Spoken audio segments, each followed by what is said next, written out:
357 SIG versus 357 Magnum, and what I have today is our Buffalo Barnes ammunition.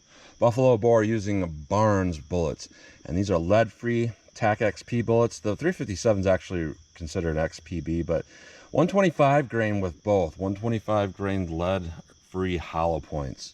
So our 357 SIG, it is rated at 1425 feet per second, but I believe that's through a 4-inch barrel.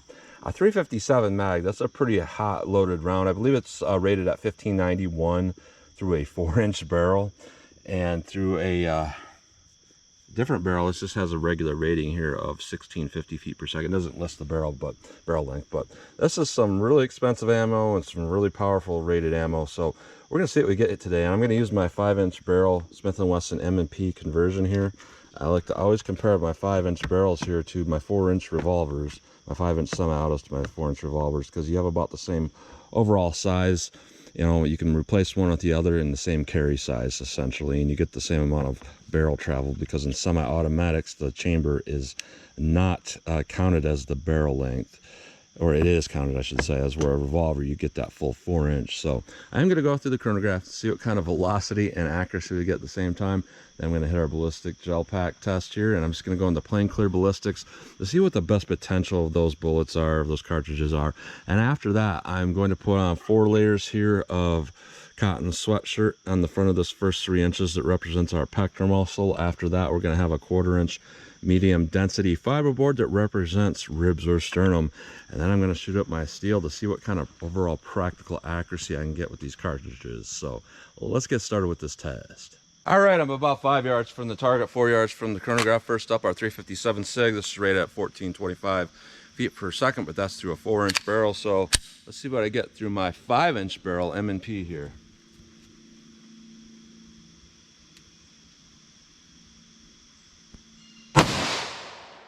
1428, 1401, I'll read 1380. I got a feed jam here, just a little bit of a nosedive there.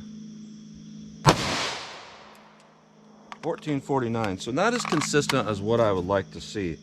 Now our 357 mag, it's rated at 1591 feet per second through a 4-inch barrel that they used.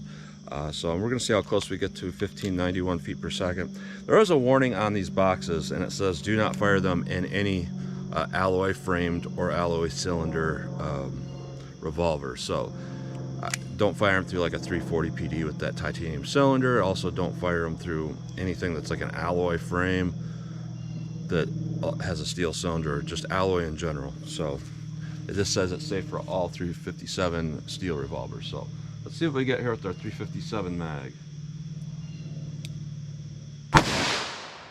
1555, 1512, 1542, no read, 1564, 1569. Now here's the most important part, case ejection. Totally fine. So let's hit our ballistics shell block and see how these compare. All right, plain clear ballistics, nothing else. I have a piece of wood up there I like to call my Magnum bar. That kind of keeps everything in place so that, you know, the whole gel block doesn't lift up out of the way. So plain clear ballistics, our best potential. Let's see how our 357 SIG does. All right. Well, let's hit that here with our 357 Magnum. We'll take a look.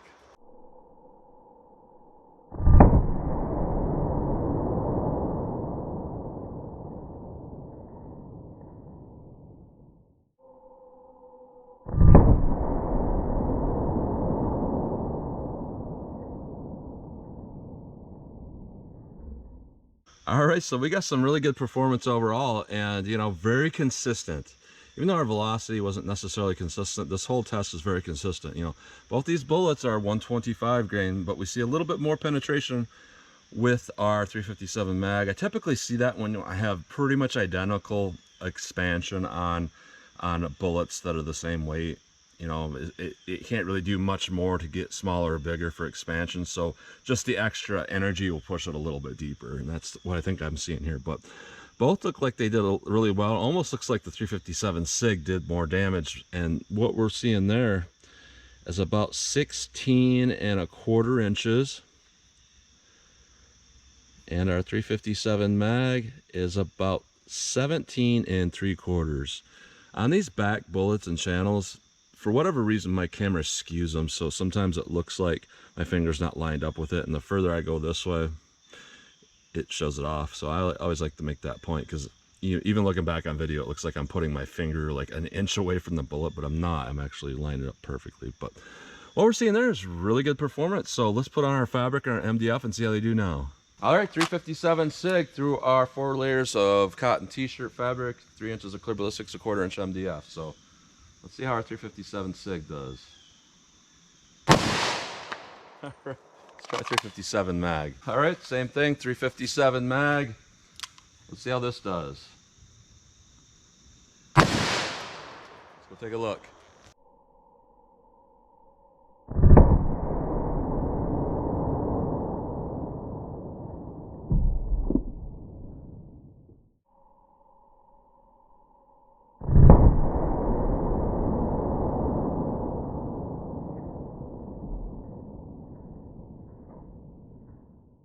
All right, judging from all of this commotion up here, I think that this block probably went flying. I think not just this, but this might have went flying up off this shelf here if I didn't have this up here. But what we're seeing here, 357 SIG on the bottom, 357 mag on the top. Through our MDF, it looks identical as far as the size of those holes, pretty much. You know, maybe slightly larger with the 357 SIG, as the petals maybe are not peeling back quite as far as they are with the 357 mag, but overall everything looks really good here. 357 SIG, we have good expansion. We're at about 14¾ inches. Now with this test, it does look like the 357 mag put in just a little bit more damage in there. So what we have here though is a good penetration of about 17½ inches. So what we're seeing here is we're dumping a lot of energy, you know, well over 500 foot-pounds with the 357 SIG, and I think more than that, more than 600 I believe with the 357 mag, and yet, you know, we're not over penetrating. You know, sectional density is kind of low with the 125 grain if it's all copper, and it's just overall it's a very consistent performer. So this being such a good performer, it's not going to be that good if I can't hit my target with it. So I'm going to do some practical accuracy drills here and see what I get with these practical accuracy drills. I think I'll do 12 yards and then maybe 25, but let's see what we get. All right, so here's our bullets up close. It's kind of hard to tell the difference between all of them. Our SIGs are over here, our Magnums are over here. You know, very similar. The overall length of those bullets are basically the same because they're 125 grain. The diameter is so close that you can't even tell with the naked eye which is which. But a 357 mag through our gel right here, good expansion. It peeled those petals back quite a bit. Our 357 mag through our MDF, again, same type of thing. We're peeling the petals back. Now our SIG with that slightly less energy, our SIG through our gel here, you know, petals stick out just a little bit more. And the SIG through our MDF, same type of thing here. So expansion probably will be bigger with our SIGs, but it's so close it's hard to tell. So very consistent across the board here. So, you know, basically what we have with our SIGs is typical 357 Magnum performance. And with our 357 Magnum, we have just a little bit above typical 357 Magnum performance. So it's cool to kind of see these up close. So there's those bullets up close. All right, 12 yards from the target. I'm just going to pull up, see if I can get some shots on target. 357 SIG. Very controllable round. A lot of people are probably going to wonder about 357 mag. How controllable is that from a 686? Let's see what I get. Controllable enough to make shots. So let me back it up just a little bit. All right, 25 yards from the target. Let's fire a few rounds here. 357 SIG.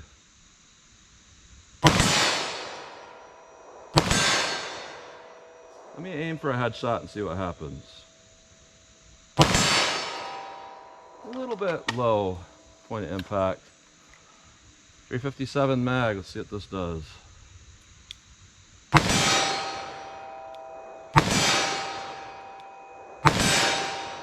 for a headshot.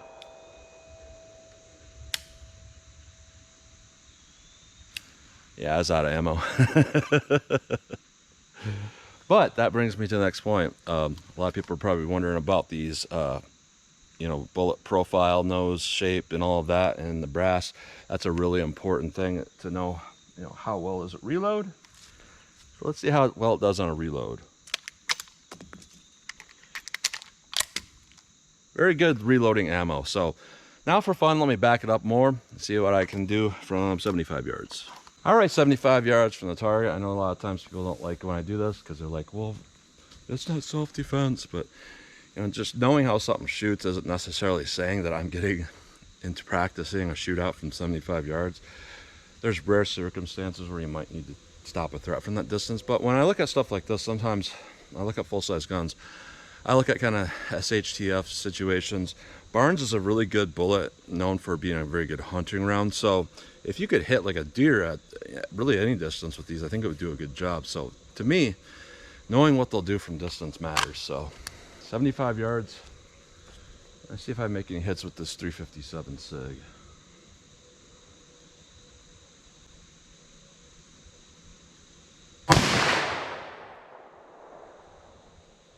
I have no idea where I hit with that.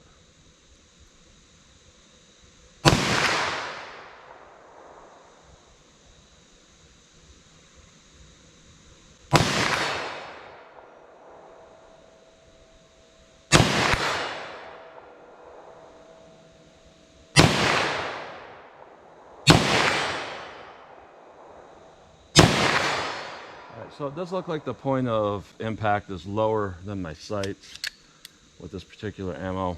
I did miss, I legitimately missed one that I was aiming high, and the first two misses I was aiming center mass, so they must have went below the target. So 357 mag, see how this does for me.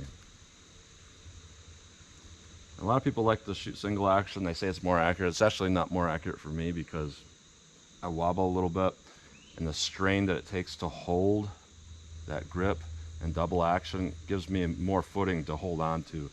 It actually makes it more stable for me. So, see what we get here.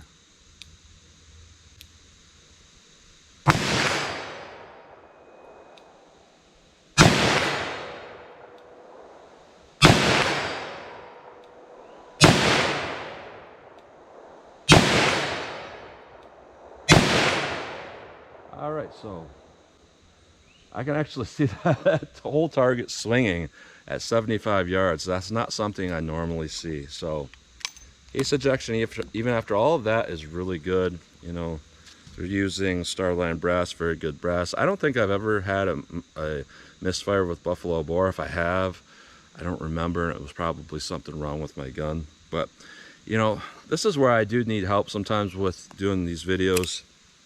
It's not easy because this test alone, just the ammo itself, you know, including shipping, all of that, you know, we're talking $120 just to do this one video. So it's expensive stuff. So any help I can get, I would appreciate. Sometimes I ask for Patreons to join if they can. It really helps the channel out because I'm just a small guy, not physically, but a small channel. But anyways, enough of that. But what I'm seeing here with the ammo though, is overall it's really good ammo, and I do think that buffalo bore is worth the price tag because even Underwood's good ammo. It's pretty good quality control, but it's not to the level of what you see with buffalo bore. When you get buffalo bore, it is fully sealed in these plastic containers, and those will last a long time, and it keeps the ammo really nice. But also, when you look at every single round of buffalo bore, it's all the same. I'm not being paid by Buffalo Bore. They have never sent me a single round of ammo for free. But I'm telling you, their ammo is the best ammo. Especially when you look at the crimps around the bullets. You'll see extraordinarily tight crimps. Every single one is exactly the same. So it's really quality ammo. Now, why did I get a malfunction with the 357 SIG? I have no idea. That could just be a one-off. I got no malfunctions all last year with 357 SIG. This year, I think I got one or two. So I don't know if it's something off with my pistol, but I did get that one malfunction. But overall, it seemed fine after that. So this looks like really consistent ammo. Now our point of impact is a little bit off from my sights. It looked like both of them were impacting low from my sights. Even at close range, they all seem kind of low. But our ballistic performance, our internal ballistic performance was really good. Our 357 SIG didn't have that much recoil. Our 357 mag had about the same amount of recoil as any other full house 357 mag. But what we're seeing here in ballistic performances, both did really well and really consistently. You know, when you get up there to the velocity numbers and energies at this at these numbers here, you know, let's say we're looking at 38 Special where, you know, 880 feet per second, the bullet won't expand, 910 at will or something like that. With these, you know, even our low number with 357 SIG of like 1380 versus a higher number of the mid 1400s, you're not going to really see a big difference there. So being as powerful as it is very consistent. And being copper, it's very consistent. And we just saw in a recent video that TAC XP goes through windshields really well and still gets deep penetration. So overall, for every purpose, I'm going to say this is probably one of the better choices. You can use it for self-defense, you can use it for home defense, hunting. It would be good duty ammo, stuff like that. So that's what you get today. So as always, comment, share, and like, and thanks for watching.